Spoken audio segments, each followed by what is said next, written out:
أعوذ بالله من الشيطان الرجيم بسم الله الرحمن الرحيم إن الصلاة كانت على المؤمنين كتابا موقوتا وقال النبي صلى الله عليه وسلم الصلاة عماد الدين فمن أقامها أقام الدين ومن هدمها فقد هدم الدين أو كما قال النبي صلى الله عليه وسلم. دیکھو میرے بھائیو، اسلام کی بنیاد جو 5 چیزوں پر ہے اس میں سے ایک نماز بھی ہے. نماز بڑی زبردست عبادت ہے. نماز دین کا ستون ہے. نبی کریم صلی اللہ علیہ وسلم نے فرمایا میری آنکھوں کی ٹھنڈک ہے. کفر اور ایمان میں فرق کرنے والی چیز نماز ہے. اور مسلمان کی شان یہ ہے کہ مسلمان کبھی بھی نماز نہیں چھوڑ سکتا.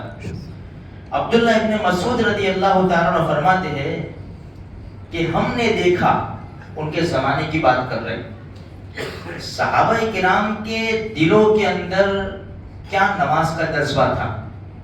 فرماتے ہیں کہ ہم نے دیکھا کہ جماعت کے ساتھ نماز پڑھنے میں جو منافق ہوتا تھا، جس کا نفاق کھلا ہوتا تھا، وہی پیچھے رہ جاتا تھا. کیونکہ منافق بھی مسجد میں آتے تھے.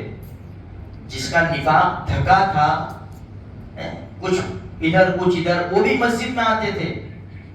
لیکن وہ کیسے آوے؟ جلدی دیر سے آوے اور جلدی چلے جاوے. یہ سب ہمیں دھیان رکھنا ہے. جو منافقین کی یہ نشانیاں بتائی نا، کہیں ہماری زندگیوں میں نہ آ جاوے. یہ اسی لیے حدیث میں بتایا گیا، اس پر روشنی ڈالی گئی تاکہ ان نشانیوں سے ہم دور رہیں. اگر خدا نہ کرے یہ نشانیاں ہمارے اندر ہے، اس کو دور کرنے کی کوشش کرو.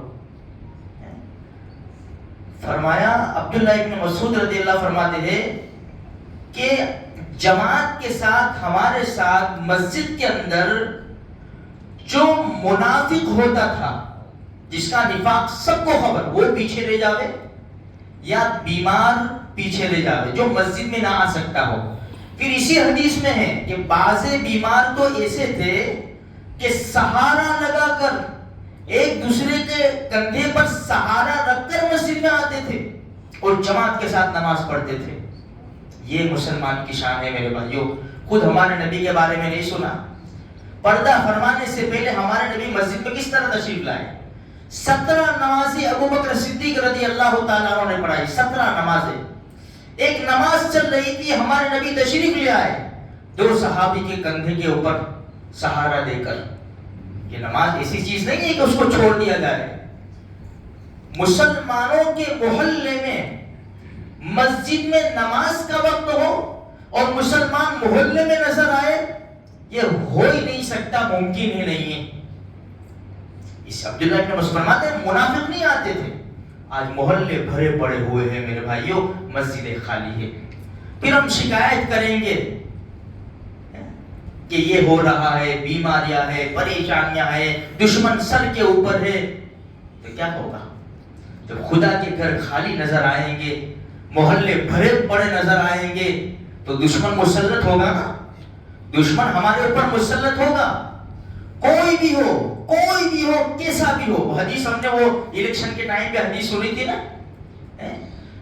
کہ اللہ اگر ہمارے حالات ٹھیک ہوں گے تو ظالم سے ظالم بادشاہ آئے گا نا، اللہ اس کے دل کو نرم کر دے گا، ہمارے لیے نرم کر دے گا. کیوں؟ ہم لگے ہوئے ہیں، اللہ کے دربار میں لگے ہوئے ہیں، شریعت پر لگے ہوئے ہیں. اور اگر ہم شریعت سے ہٹ کے زندگی گزاریں گے جیسا آج ہمارا حال ہے، کیسا بھی بادشاہ، نرم سے نرم بادشاہ لے آؤ، کرسی پر جب آئے گا وہ، اس کا دل ہمارے لیے سخت ہو جائے گا، مضبوط ہو جائے گا اور وہ تکالیف پہنچائے گا. اس لیے کہ قصور ہمارا ہے، مجرم ہم ہیں. قرآن کیا کہہ رہا ہے؟ یا ایھا الذین آمنوا ان تنصروا اللہ ینصرکم ویثبت اقدامکم. وعدہ ہے